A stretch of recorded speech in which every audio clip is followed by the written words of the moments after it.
Welcome, everybody. It is Friday, June 5th. This is Brad, Show Live, Pandemic Pop-Up Edition. We thought the pandemic pop-up was only going to be for a few weeks, but it's going on months and months and months. Please, Governor Cuomo, let us go back to our studio. Let's get Yo-Yo and Nesquik back in here. Governor Cuomo, please, let us go back. Please, please. Hopefully very, very soon. Let me say hello in the meantime to the entire squad. I always start on Facebook. We're going to start on YouTube today. Let's say hello to Alyssa Henry on YouTube saying, squad up Brad and his team. Carol, the top cat, Tigress 2, Anderson, saying, hi, Brad. How you, hun? Squad up. I am good. How you doing? Sexy Sham Myers. Hey, Brad, squad family. Sweet Dot. Haven't seen Sweet Dot in a while. Saying squad up, everybody. Tia Persaud. Hello, Uncle Brad and squad team. Have a blessed day. Thank you very much. Back it up, Ricky. Backing it up. Tracy Lacey. Happy Friday, Cordella.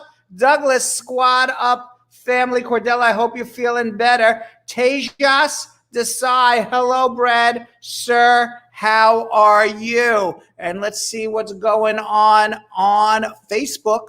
On Facebook, share blessed, highly favored parent. Squad up. Jessica Leamy, Joelle Reed, squad up. Katie and Plunkett, Myrtle Ray, Ruthie Ogechionu saying hello. Latoya, his forever Peterson, still with him. Forrest Mushy, squad up. Joy Titus, Dion Watson, Yo-Yo is in the house. It was great. I saw Yo-Yo. All of the thumbs up. Very proud of you. All the footage from yesterday's. You participated in the march, so double thumbs up to you there, Yo-Yo. Carol Anderson, the Tiger, double fisting. So is Cordella Douglas. Who else do we have here? Katie and Plunkett. I think I said hello to Katie already. Denise Taping, saying hello. Yvette Halstead saying squad up, Uncle Brad. Devon Senior, squad up, Brad, and Facebook family. And Cuccio with a question. Should we do a pre-question and answer session? Why not, Cuccio? Cuccio Tia says, hey, Brad, I filed for VAWA, and I got a prima facie 2 months ago. My husband filed for divorce. Will it affect my VAWA application? So what can I do? Has no effect on your VAWA application. As a matter of fact, you can get divorced within 2 years of filing a VAWA application. So if your husband divorces you while your application is in process, fine. You could have divorced him too. You could also divorce him now and then file your application next year or within 24 months of the end of the divorce judgment. So Cuccio Tia, you are in as good shape as far as your husband divorcing you, as they say in Italy. Cuccio Tia, to your husband, ciao. Myrtle Ray, and I meant that to your husband, not to you. I want you to stay and watch the whole show. Myrtle Ray, squad up. Sam Hawa, how are you? Stargirl Mika, why the hell was I watching the old show earlier? I don't know. Sometimes people like to watch the old shows, Stargirl. Therese Slater, stay safe, everybody. Happy Friday. Elizabeth Darby, how are you? And let's see if we have anybody else here. Ahmed Sayer Sarat. What's the update for asylum?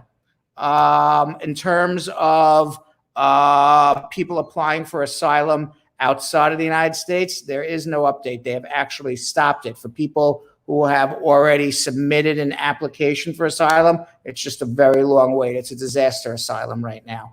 Deanna Reed, squad up. Karine McCarthy, squad up, family. And before we get into our schmooze, I do have to remind everybody to share this with your friends and family. And the easiest way to share is there is a share button on Facebook. Let's start with sharing on Facebook. You press that share button. You can share it to your public page. You can share this to your story publicly. You can share this to a group. You can copy the link and send it to a WhatsApp or just send it in an SMS message. And on Facebook, you can do the same exact thing, except instead of sharing this to your public page, you can share this to all of your other social media pages on Twitter, on Facebook, on Blogger, on Reddit, on Tumblr, on Pinterest. You can share this on LinkedIn. You can send an email. You can copy the link and send it on an email or send it on a WhatsApp. Also on Facebook, I want you to like and follow. If you like and follow on Facebook, you will be notified every time we come live. And on YouTube, come on, YouTube, you know exactly what you need to do. There's two things that YouTube needs to do every day. Number one is turn those gray thumbs blue. Right now we have 12 blue thumbs. Let's turn that gray thumb blue. It's now 13 blue thumbs. And number two, if you are watching this show and you have not yet subscribed to this show, subscribe now. And by subscribing, you will be notified every time we come live. Now, on Instagram, you can follow us on Instagram and get the best 2-3 minutes of our shows and little tidbits if you don't have time to watch the full hour of our show, and get also the best behind the scenes when there will be behind the scenes. There's no behind the scenes now, but when there is behind the scenes, when we're back in studio, you can see the best 2-3 minute videos from our show as well as behind the scenes. And all you got to do is follow at Bradshaw Live. And when you follow at Bradshaw Live, if you need a free consultation, who doesn't need free consultations? Or maybe some people don't, but you always know somebody who does, so you can always share it with somebody else. You can find me Bouncing Brad, and Bouncing Brad is, there I am right there, Bouncing Brad. And you can like that post, tag 5 friends, and you will get put in my hat every Wednesday for a chance to win a $200 consultation. You could also leave your immigration questions right now in our comment section, both on YouTube and Facebook. I will be answering them shortly. Once we get back into the studio, of course, we will be interacting live with you and taking your telephone calls and dealing with you one-on-one on your telephone calls. But once we get back into our studio, but in the meantime, we're just doing it as a social media check-in. So leave your questions in our comments section. And if for whatever reason I miss it, don't fret. Ask it again. And if I still miss it and the show ends, you can follow me at Real Brad Bernstein on Instagram. That's usually where I am on social media. If I am on social media, you can follow me at Real Brad Bernstein and drop me a DM, and I'll try to answer your questions to the best of my ability. Finally, if you are subscribing on YouTube, and I hope you are, and you are liking and following us on Facebook, and I hope you are, that is the pre-qualifications to become part of the Brad Squad. Once you do both of those things, you can find our membership section on Facebook, Brad Squad Membership, and Jilly Bean, who is in charge of our membership committee, as long as she likes you, and she likes everybody. I've never met anybody, nicest woman, I've never met anybody she doesn't like. So if she doesn't let you into Brad Squad, it'll be the first person I've ever met in my entire life that Jilly doesn't like. She likes everybody.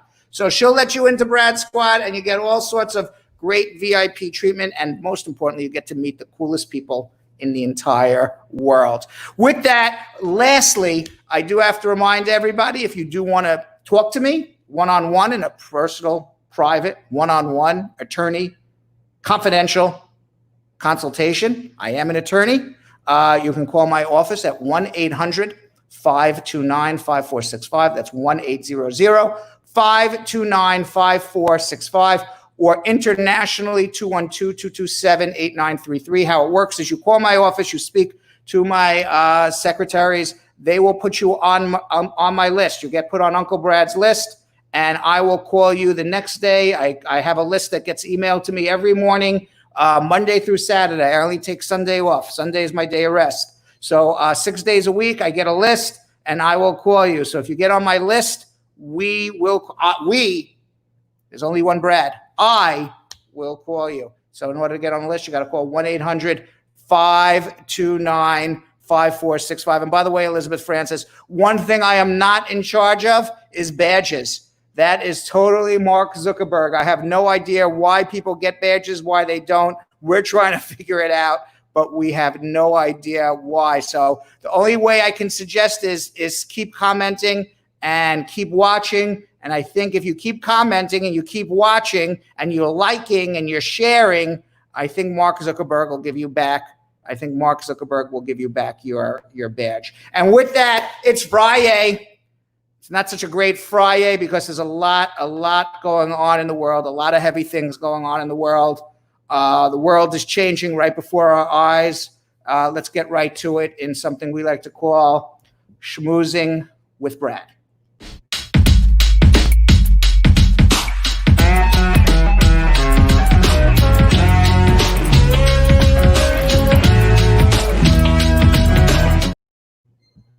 All right, so schmoozing with Brad. All right, here we go. Protests across the country against police brutality. They have continued with plans in the works for a massive Saturday protest in Washington, D.C. It sounds like that is going to be the largest protest, at least to this point, regarding the George Floyd and police brutality and racism. Washington, D.C. Mayor Muriel Bowser stood alongside Police Chief Peter Newsom as he told reporters during a briefing yesterday, we have a lot of public open source information to suggest that the event on this upcoming Saturday may be one of the largest that we've had in the city. According to all news reports, this is going to be the largest event so far. He added, we expect that Saturday's demonstration will, like I said, be more of the same peaceful demonstrators coming to exercise their First Amendment right in Washington, D.C. Last night in New York City, despite a citywide curfew that has been aggressively enforced by police, thousands of people were still on the streets in large gatherings. In several incidences across the city, rows of officers confined protesters from both sides, pinning them in using a tactic known as kettling.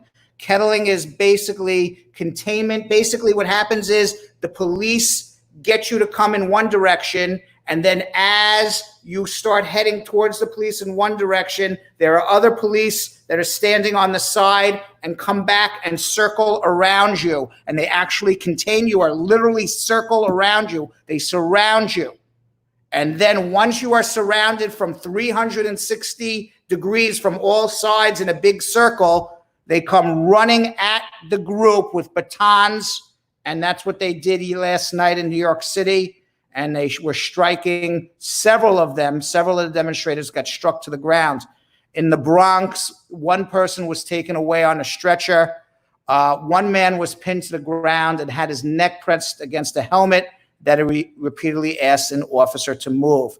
Now, in New York City, an observer also was arrested by the New York Police Department, but this observer was just standing on the steps of his own building. Comedian Matt Gehring filmed the encounter and tweeted Andrew Cuomo and Bill de Blasio asking, hey, is being on the front steps of my own building illegal? Here's me getting arrested last night. Let's watch. It's okay. He lives here. Get inside your residence. It's a curfew. Get inside your residence. Yeah. Yes. Why are you arresting them? In total, the New York Police Department made dozens of arrests last night. We don't know the exact number, but they're in the dozens, 30, 40, 50, perhaps maybe more. Now, did you see what's happening in Buffalo? 2 Buffalo police officers, they were suspended without pay yesterday after a video showed authorities knocking down a 70-year-old man during a protest who just apparently was walking over to the police officers to talk to them. Let's watch this video.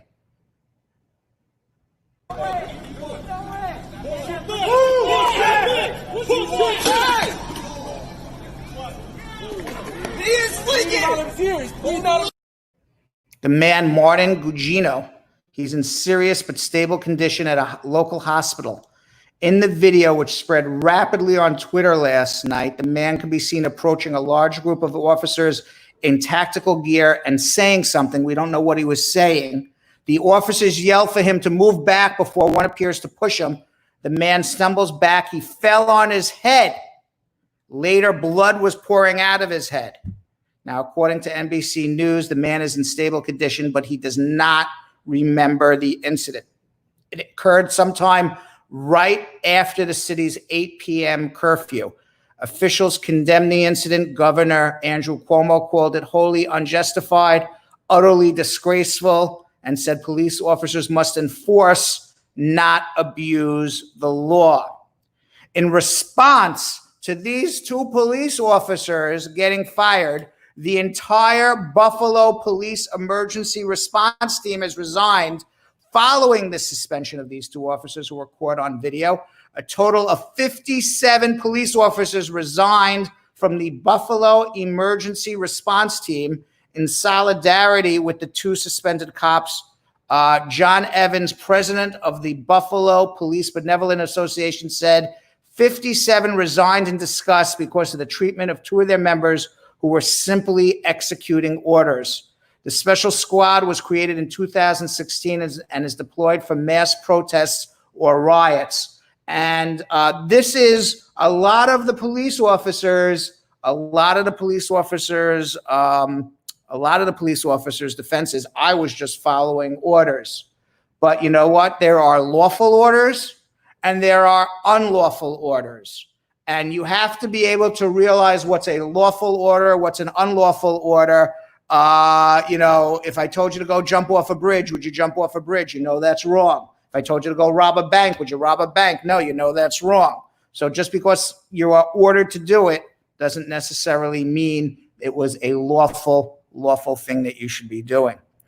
Meanwhile, in Philadelphia, where Temple University is, a Philadelphia student was arrested during protests on Monday, was released from custody Wednesday after video surfaced of one police officer striking him in the head with a baton and using his knee to pin the student's face to the street. Prosecutors dismissed the charges against Evan Gorski, 21, an engineering student, after viewing the YouTube and Twitter videos, according to his attorney, R. Emmett Madden. In the video, Gorski appears to try to reach to separate an officer and a protester and immediately retreats when another officer raises his baton. That officer then strikes Gorski sharply on or near his head, tackles him, while another officer presses Gorski's face to the pavement by placing his knee on the back of his head and neck. High-ranking Philadelphia Police Department Staff Inspector Joseph Baloney, or otherwise known as Joey Baloney. This is his name. I'm not making it up. Joey Baloney. He was identified as the officer who was roughing up the protesters. So we say to Joey Baloney, that's baloney, Joey. Absolute baloney. Stop roughing up protesters. Be there to support the protesters. Don't rough them up. He's been linked, Joey Baloney, by the way, to past scandals on two separate occasions, both under investigation. Baloney, thank God, is now off the streets. We can't make this stuff up. Now, does anyone know who the Proud Boys are? Now, according to the Southern Poverty Law Center, they self-describe themselves as Western chauvinists. Western chauvinists would be, chauvinists for Europeans, spreading an anti-white guilt agenda. So in Salem, Oregon, a police officer was captured on video telling the Proud Boys to hide inside a building because they were about to be tear gassed.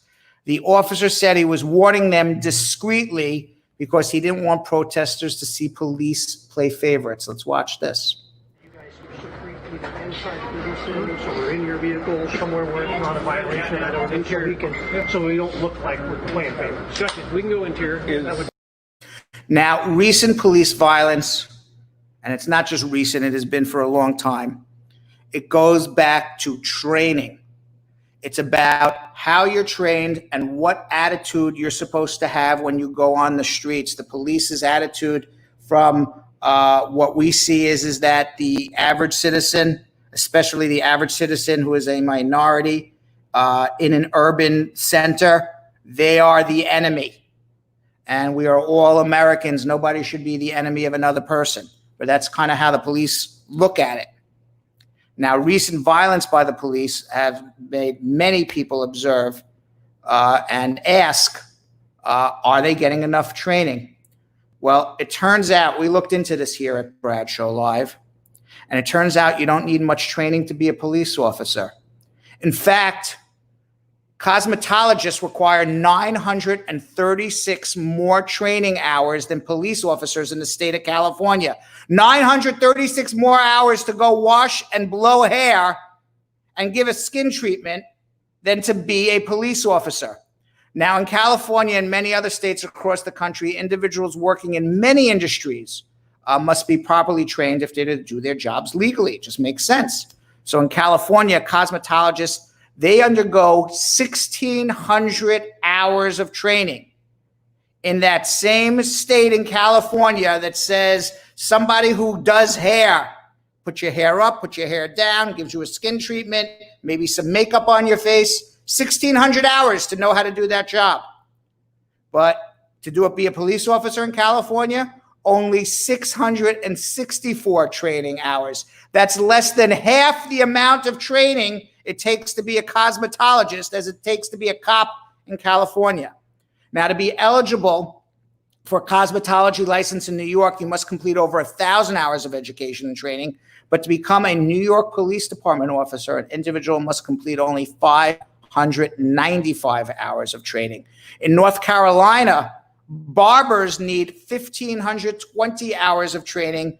Police officers in North Carolina only need 620 hours. And in Florida, interior designers must have 1,760 hours of training to get licensed, to figure out if you need a couch that should be mauve, it should be marine blue, it should be green, it should be polka dot. 1,760 hours to figure out colors and where couches go. But police officers in Florida only need 770 hours of training, which really goes to show why America has these problems. It is a training problem, and it is an attitude problem about the police going out into our communities. We have to change the policing. In order to change the policing, we have to train better, and we have to send our cops out with different attitudes. It's my opinion. Now, Washington, D.C. officials have now hardened their opposition to expanding federal law enforcement and military presence in the city today, demanding that President Trump withdraw his forces from Washington, D.C. The mayor of Washington, D.C. sent a letter to Trump. We are well equipped to handle large demonstrations and First Amendment activities, adding that the mass deployment of federal law enforcement officers and heavy equipment was serving to inflame demonstrators rather than secure them. Now, for days, the enlarged military presence with hundreds of additional troops on standby at posts throughout the city have frayed tensions between municipal and federal authorities, but also exposed dissent within the Trump administration, where the president has threatened to deploy active duty troops to dominate the streets, where some protests have turned violent, basically turning our military against us and turning the United States into a dictatorship. On Friday, Trump tweeted an apparent threat to Mayor Bowser. He tweeted, and with typos, the incompetent mayor of Washington, D.C., whose budget is totally out of control and is constantly coming back to us for handouts, is now fighting with the National Guard, who saved her from great embarrassment over the last number of nights. If she doesn't treat these men and women well, then we'll bring in a different group of men and women. Now, you may also obviously remember what Trump did to take a stroll to the church. Well, Mayor Bowser didn't seem bothered by Trump's tweet. Today, she had Black Lives Matter painted on the street that leads directly to the White House, where protesters have been demonstrated. She gave the protesters the right to do this, and you can actually look out a window from the White House and look at that, go straight across, right down. I don't know if that's Pennsylvania Avenue or which avenue that was done on, but you can see in the picture, it goes straight down the avenue, right down the center to where the White House is. And obviously Donald Trump can actually see all of this. So that was Mayor Bowser's reply to Donald Trump. Apparently, we're going to have some lightning and thunder in Washington, D.C. this weekend. And Thor, the god of thunder and lightning, if you watch Marvel comic movies, I guess he had a lot to say about what's happening in the nation's capital. Dramatic footage on Twitter showed lightning striking the Washington Monument even last night. Meanwhile, negotiators for the city of Minneapolis have agreed with the state to ban the use of chokeholds by police. They've already been banned in Los Angeles. They've already been banned in New York City recently. I'm surprised that it's not banned on a national basis. I'm surprised to hear it's still happening. And this is what happened with George Floyd. But it has now been banned in Minneapolis. And the police are now required to report and intervene anytime they see an unauthorized use of force by another officer. So not only are you not allowed to do it, but now the police in Minneapolis are given the authority to stop a police officer from doing it if they see it. The moves are part of a stipulation between the city and the Minnesota Department of Human Rights, which launched a civil rights investigation this week in response to the death of George Floyd. The agreement, which will be enforceable in court, would require any officer, regardless of tenure or rank, to immediately report the use of any neck restraint or chokehold from the scene to their commander. Now, today also marks what would have been Breonna Taylor's 27th birthday. In honor of her memory, people across the country are writing birthday cards for her and sending them to the Kentucky Attorney General and the Louisville mayor to demand justice for her killing. Kate Young, a Los Angeles-based film critic originally from Trinidad and Tobago, organized a day of remembrance and action for Breonna Taylor. Feeling especially connected with Taylor because her mother shares the same birthday, Young called on people to write letters, donate and sign a change.org petition calling for justice for Taylor as a gift to her memory.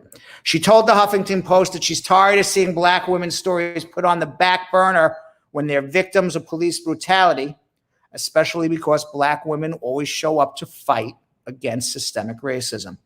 Young is urging social media users to use the hashtag birthday for Breonna, and hashtag say her name, along with relevant art, text, or music that will remind people that she lived and that her life mattered. In other news, the U.S. unemployment rate fell to 13.3% in May, down from 14.7%. It added 2.5 million jobs. It was a big surprise to economists. The May job gain suggests that businesses are quickly recalling workers as states are starting to reopen their economies. Other evidence has also shown that the job market meltdown triggered by the coronavirus has bottomed out.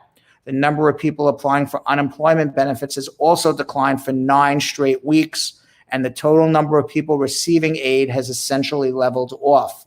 The overall job cuts have widened economic disparities that have disproportionately hurt minorities and lower educated workers.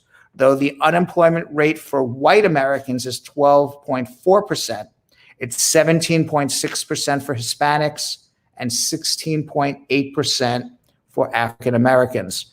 Now, even with the surprising gain it may take months and months and months before we get all of our jobs back.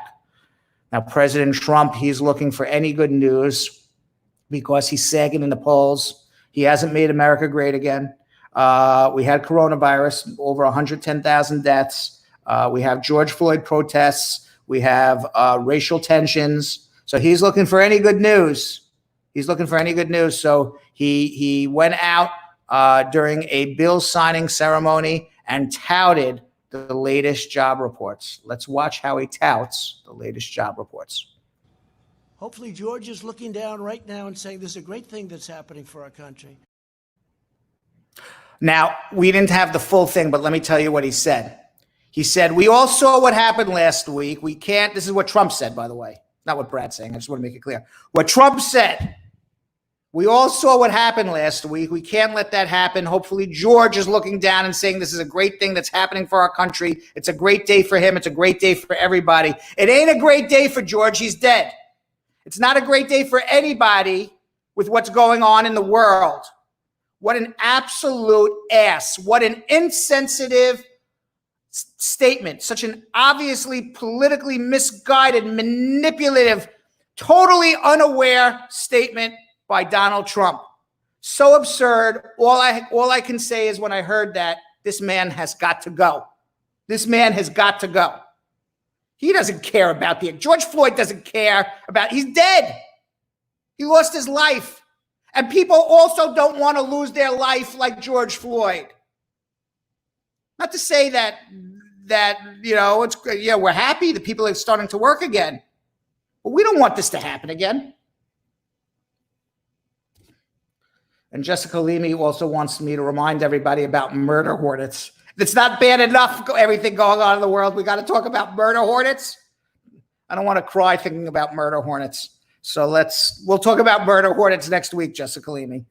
Meanwhile, according to statistics from the Johns Hopkins University, there are more than 6.6 million coronavirus cases worldwide. In the United States, 1.9 million people have been diagnosed, and now there are over 110,000 deaths in the U.S. That is not making America great again. It's made America worse again. These protests should never have happened, but we have a president who stokes racial tension. We have a president who has absolutely no empathy for how other people feel. And as a result, I have never in my 51 years, don't make myself too old, 51 years of life, have seen anything like what I have seen in the last 90 days in the United States of America.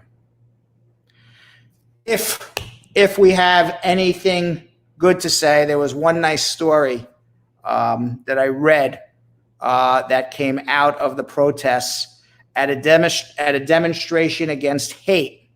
This is a nice story. A couple declared their love to each other. Xavier Young, 26, and Marjorie Alston, 23. They got engaged during a Black Lives Matter protest in Raleigh, North Carolina this weekend. The couple met while working a part-time job at a laser tag arcade in the fall of 2018, and they're now expecting their first child. And here is a woman who is pregnant, who is going out to protest because it matters that much to her, a pregnant woman. Now, Alston had never been to a protest before, but after watching the Black Lives Matter movement's momentum grow following George Floyd's May 25th death, she wanted to be a part of it. She told Insider, "I never went out to protest before, but I was like, this is the time. Seeing police brutality hits close to home because it could be anybody." Her desire to demonstrate was the sign Young had been waiting for. This is her fiance, he bought the engagement ring. He thought about it for a few weeks. He's been holding it at home at least for a month, but then he took it out as they left for the march. And Young said, "I've known I was going to propose for a while. I knew I wanted to propose at the protest when she wanted to go. I felt if she wants to go out there and get in the trenches, she's definitely the one." After over an hour of marching, Young took a knee and briefly pulled down his mask. He said, "What better place and what better time? We're protesting something unjust and ugly, and I felt like I could bring some beauty and some light to the situation."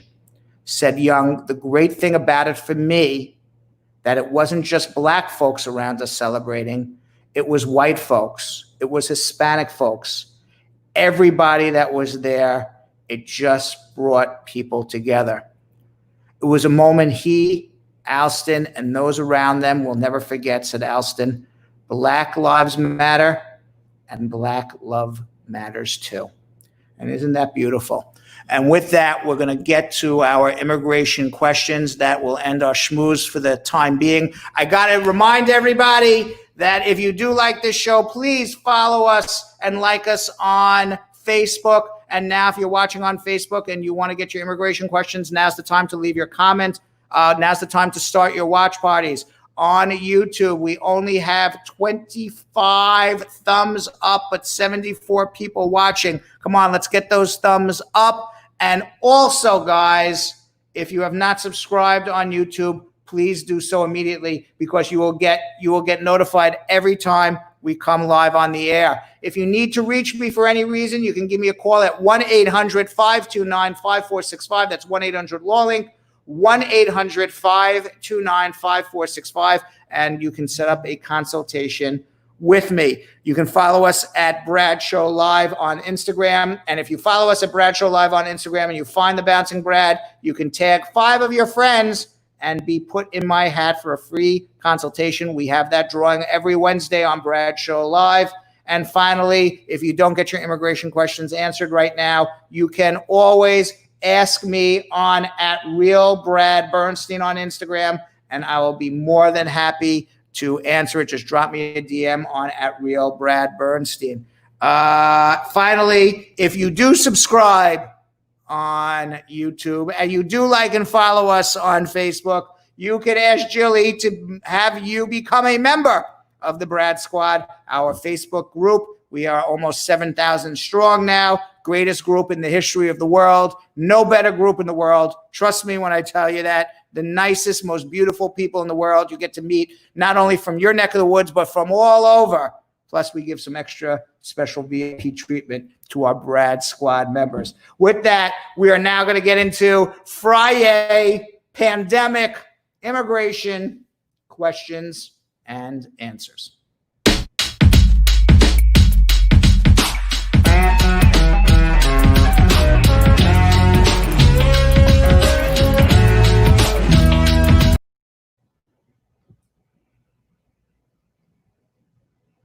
All right, so our first question comes from Sam Hawa. Brad, I got a letter for more initial evidence for my wife's case, the I-130.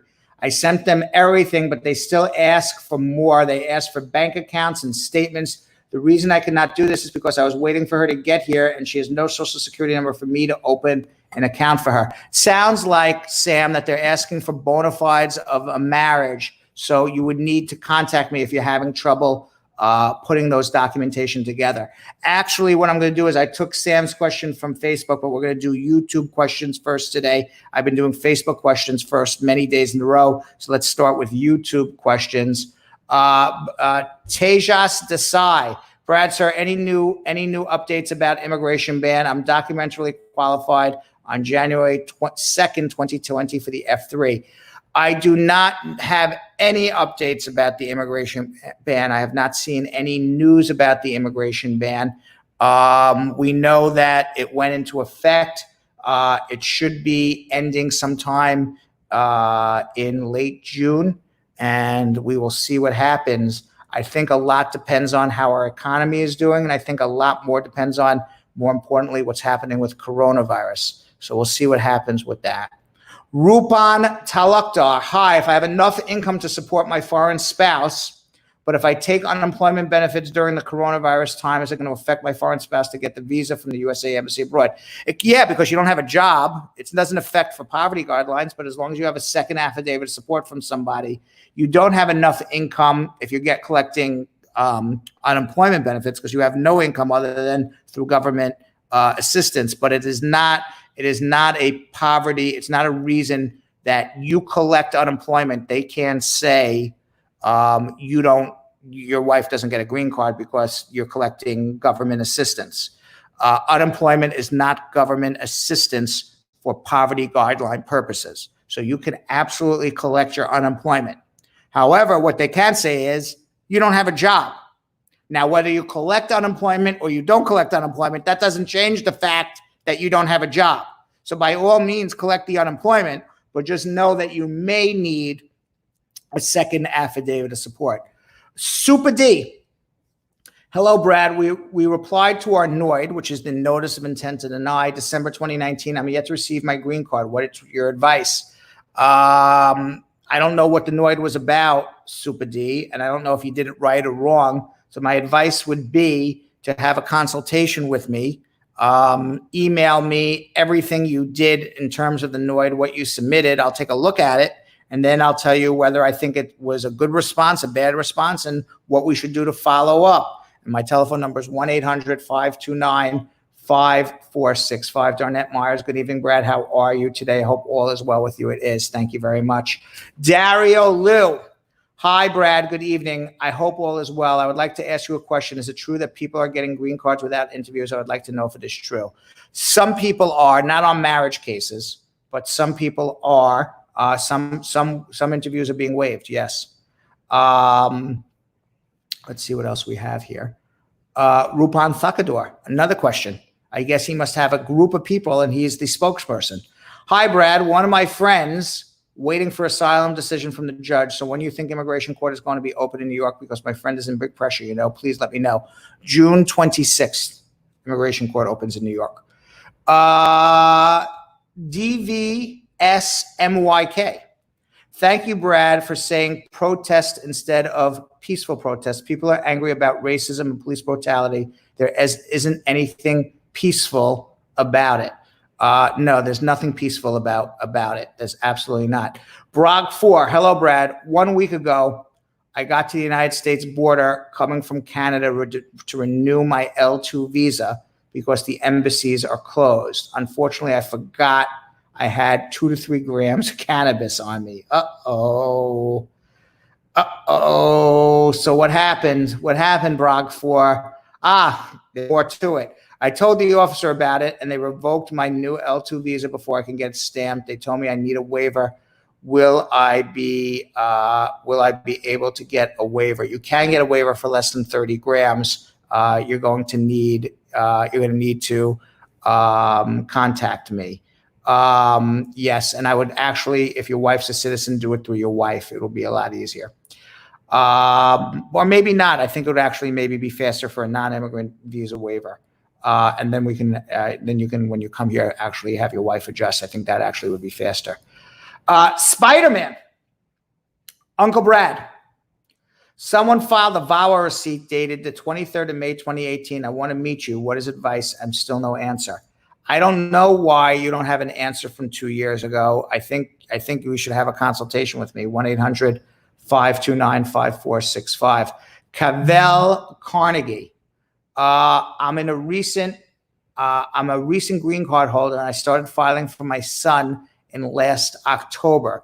Do you know how long it would take, with or without a lawyer, for filing to come through? He was 20 at the time. I think it's going to be about 5 or 6 years. Green 21778. The I-130 applied for the daughter above 21 in 2016 when I was an LPR, asking for request of evidence. Should I notify USCIS of my naturalization? She's here on an F1 visa. Should she notify USCIS also? Yes, you should notify USCIS that you're a citizen. And as part of the request for evidence, you can say, please upgrade it. Here's a copy of my citizenship. And in addition to that, once the I-130 is approved, she should be eligible to adjust her status. Safi Darbo. Hi, how long done it take to get an interview after VAWA approved? About 8 to 9 months. Super D, hello, Brad. We replied to our NOI December 19th, and I've not received my green card as yet. What's your advice? Oh, I already answered that. All right, let's go to Facebook now. Ahmed Surat. It has been 4 years since I applied for asylum. Do you think it's going to take 4 more years? Yes, because they're going on last in, first out. It's going to take a very long time, Ahmed. I think you should have a consultation with us, because if you have a really, really good case, perhaps you want to do a mandamus and force them to make a decision. If you have a shaky case, then I'm not sure if that's what you want to do. And Cordella Douglas telling us all that she is still in the hospital, and our prayers are out there for you, Cordella, but she is feeling better, so I'm happy to hear that.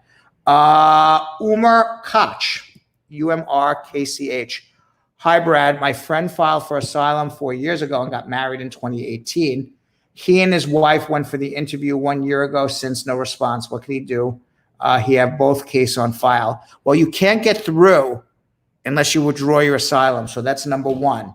And then number two, after you withdraw the asylum, follow up with the immigration officer. They're probably going to give a Stokes interview at this point because the interview was more than a year away. Ruthie Ogechi Onu with a question. I filed for VAWA on April 10th, 2018. I got 4 prima facies. They didn't request for RFE, and it's been 2 years and 2 months now. Still, a decision has not been made. Do you think there's a problem with my application, or should I submit an inquiry to USCIS? If it's 2 years and 2 months, you should absolutely submit an inquiry. That you can't hurt yourself by doing that. So do it. Yeah, 2 years and 2 months is a long time. Let's see what else we have here. Not a lot of immigration questions today, guys. Let's see if there's anything else.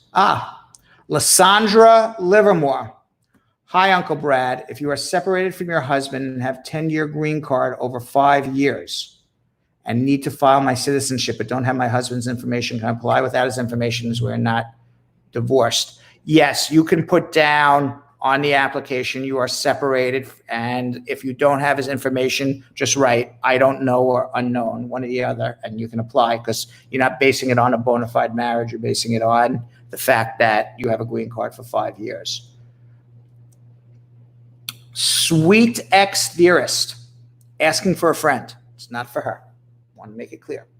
She came to the USA and got married to her U.S. citizen husband. They got married and he adjusted her status, and now her case is waiting for an interview. Okay. Now she's learned that her husband was married in a different state, which he claims he didn't know because he didn't submit back the signed document. What can be done? He also filed for her son, which case is at the National Visa Center. Well, if your husband's married to another woman in another state, he's a bigamist. So your marriage to him is void. Your petition is void. Your son's petition is void. What needs to happen is he needs to divorce this lady like yesterday, as quickly as possible. And then as soon as he divorces his first wife, refile for you again. And hopefully this all happens before you get your interview, because I don't want you to get put in deportation, because right now you're not in a legal marriage. You have nothing. So you're going to get to an interview and they're going to say, oh, visa overstay. You don't have any family here. You're in a bigamous marriage. You're going to be put in deportation. So the husband needs to get the divorce yesterday, lickety split. I can't believe I just said the word lickety split, but you know exactly what I mean. Damian Farkerson. How long after submitting your adjustment of status does it take to get e-notification via text or email if you accept your package and it's rejected? How long will it take to be returned to you? I don't know how, if you adjustment of status does it take to get e-notification via text or email if they accept your package. You should get it within a week to 2 weeks. What's most important is make sure that they cashed your check or money order. As long as they cashed your check or money order, you know it's good. After 3-4 weeks, they haven't cashed your check or money order, that's when you should start getting concerned. Huberman Edmund with a question. My little girl is a permanent resident of the USA. She got stuck in Jamaica due to COVID. Can she be persecuted for staying over 6 months? I don't think so, because A, you can't come back right now, and B, she's a child. So as long as she's under 18, they're not going to give her a problem coming back once we start, the planes start flying again. If she stays, the planes start flying again, and then she stays for years and years and years and years, well, now she doesn't have COVID excuse anymore, then maybe you have a problem. Melbourne. If a person got an approved I-601 waiver and now doing their citizenship, the immigration pretty much said that my friend was lying. There's a question on the citizenship that asks if you ever lied to gain entry into the U.S. What is the question? Okay, so you do a 601 waiver for that. If as long as you have the waiver, I'm trying to understand the question. If a person got an approved I-601 waiver and now doing their citizenship, the immigration pretty much said that my friend was lying. Got it. She got an I-601 waiver years ago when she got her green card, and now she's doing her citizenship and wants to know, is this going to come back and affect her citizenship?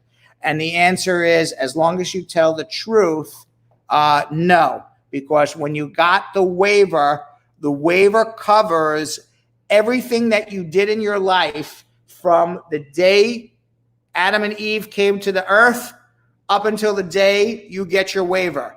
So that waiver covered the lying, which happened previously. You got the waiver. Now, moving forward from the day of the waiver to the time of the citizenship, you didn't have any problems, I assume, with immigration. And if you didn't have any problems with immigration, then you'll be absolutely fine. If the question on the form, have you ever lied or made a misrepresentation to immigration? The answer should be, yes, I did. I received a waiver. So that's how you answer those questions. Yogiti Jag. What is the processing time when green card holder filing for spouse? Case was filed in California. I assume you're talking about an adjustment. It should take less than 12 months. Pradeep Ram. Uncle Brad, I have another question. I applied for a VAWA on October 2018. USCIS updated and received the submitted the asked evidence of police clearances and good moral conduct evidence on April 2019. And I haven't heard anything from them as it's been almost 20 months. Worried if my case would be approved. Please tell me your opinion. I'm nervous. VAWA cases take over 2 years, Pradeep. If you actually noticed, a lot of questions come in. My VAWA has been pending 18 months, 20 months, 22 months. They're taking over 2 years now. So at the 24, 25-month mark, if you still haven't heard anything, that's when you should contact me. Dante Chili Wright. Hi, Brad. How long does it take to get citizenship after marrying a born U.S. citizen versus an immigrant who becomes a citizen?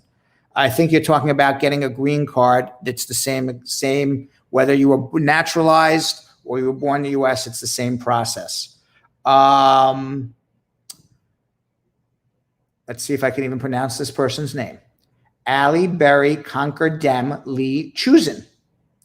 Ali Berry Conquer Dem Lee Chosen.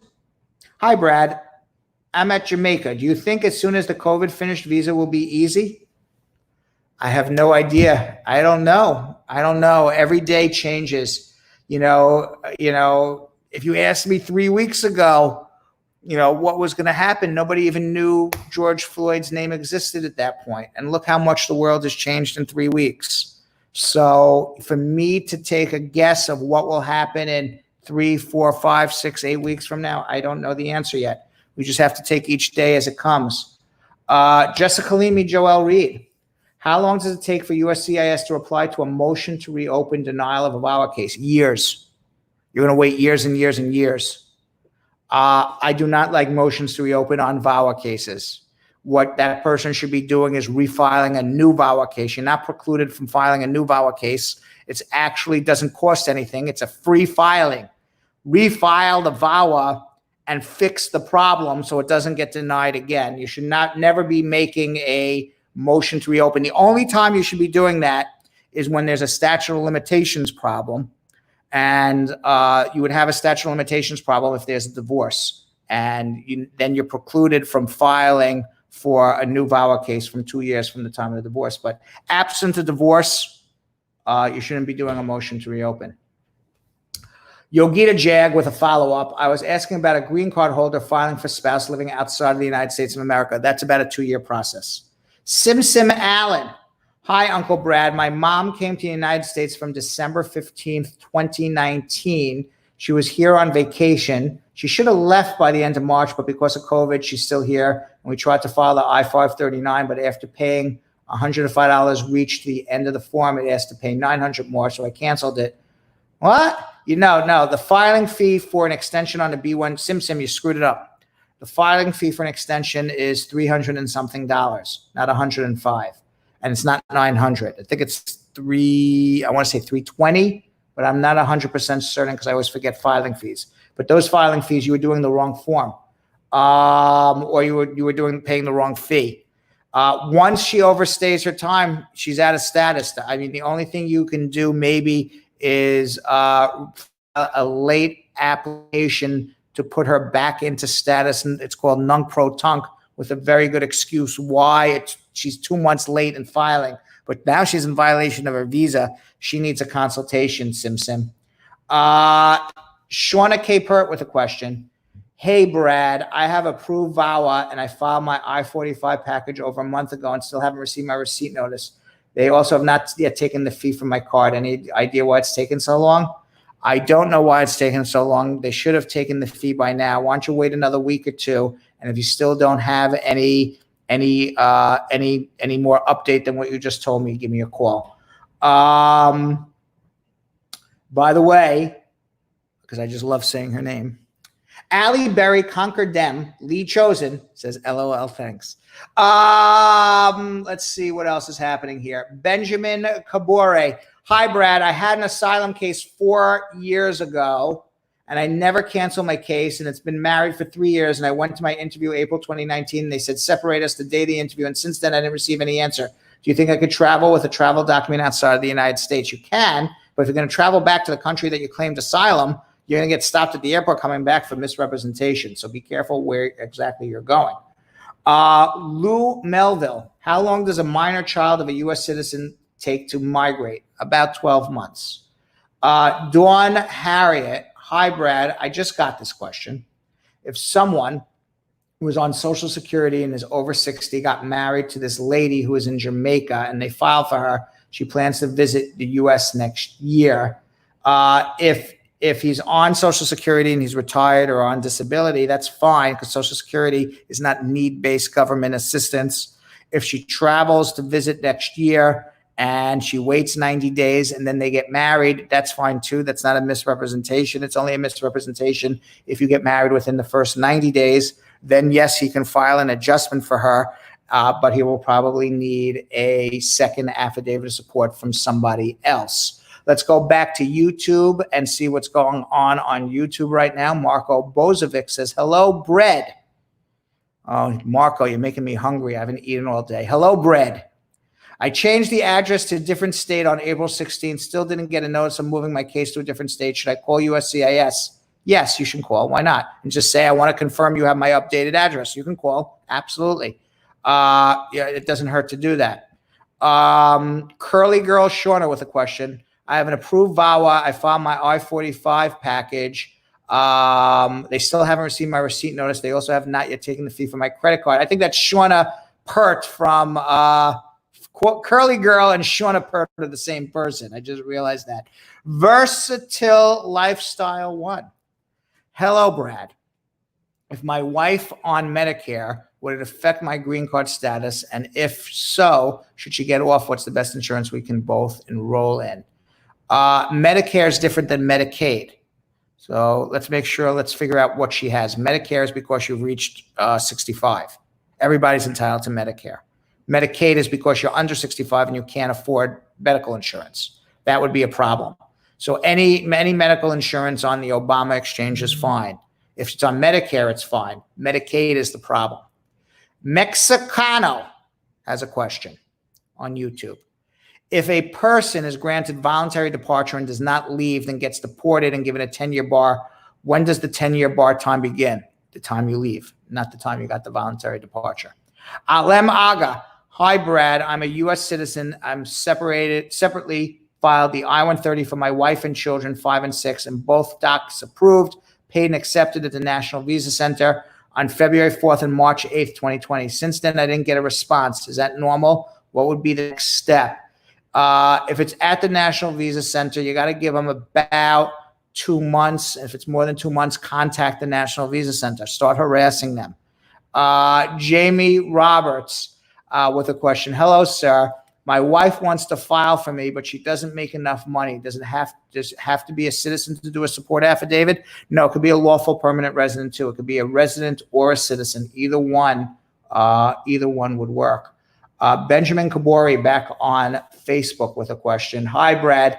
I had an asylum case 4 years ago. I answered that question, Benjamin. Rewind. Mary Okafuna. Hi, Brad. Is it right to change your address while waiting on your green card? Yeah, it's okay to change your address because you want to be able to get all your applications in at the right place. So yes, absolutely change your address. Simsim Allen with a follow-up.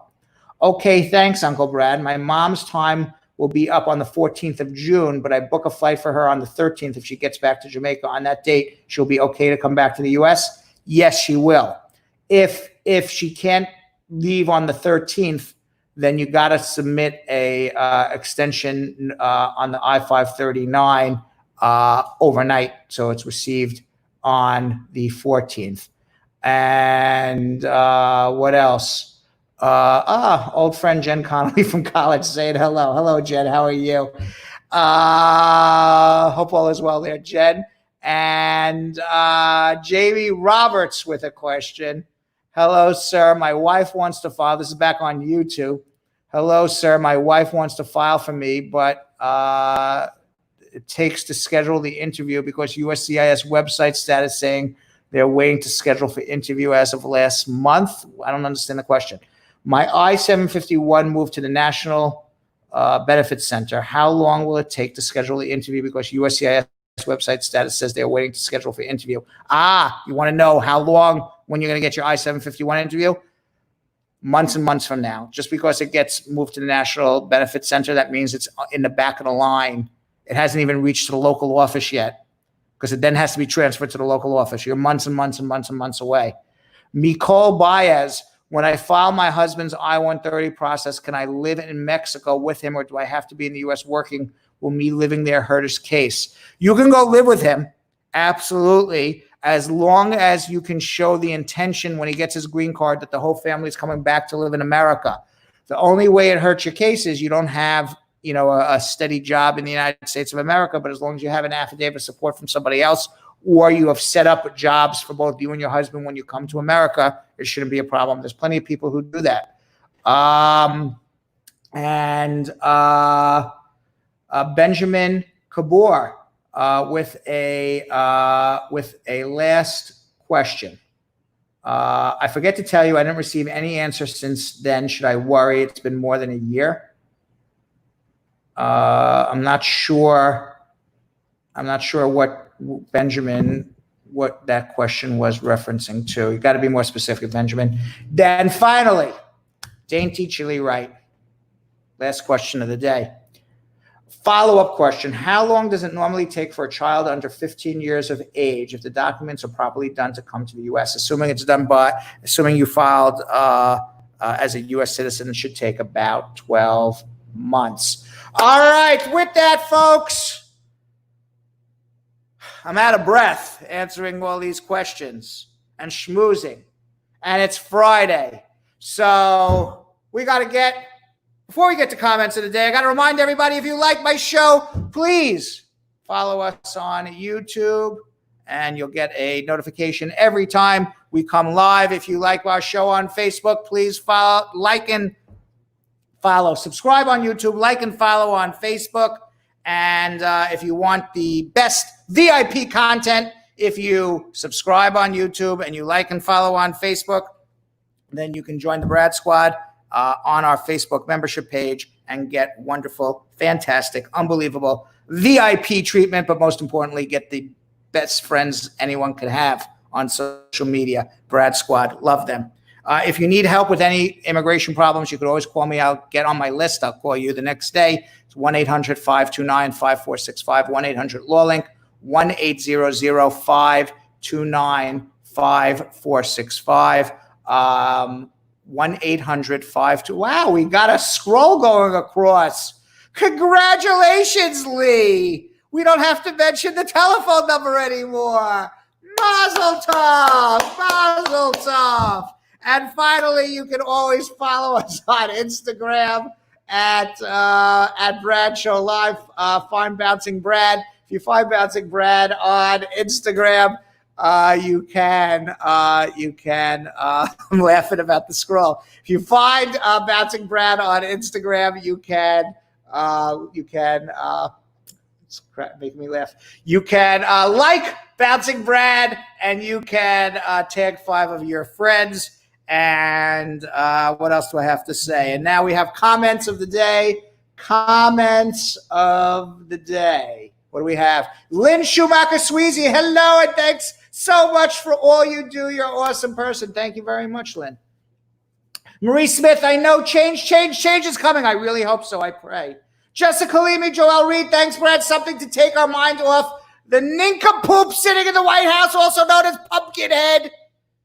I've never met a pumpkin with a brain. Carol Anderson, the Tiger, Brad, you help so many individuals. There are a lot of blessings coming your way. One love, I really hope so. A lot of blessings to everybody out there. I don't want the blessings all for myself. I want it for everybody, so I hope blessings for everybody. Tejas Desai, a million thanks, Brad, sir, for guiding us. My pleasure, my pleasure. With that, everybody, have a wonderful weekend. I will be back on Monday. Please stay safe. If you are going to protest, please be safe.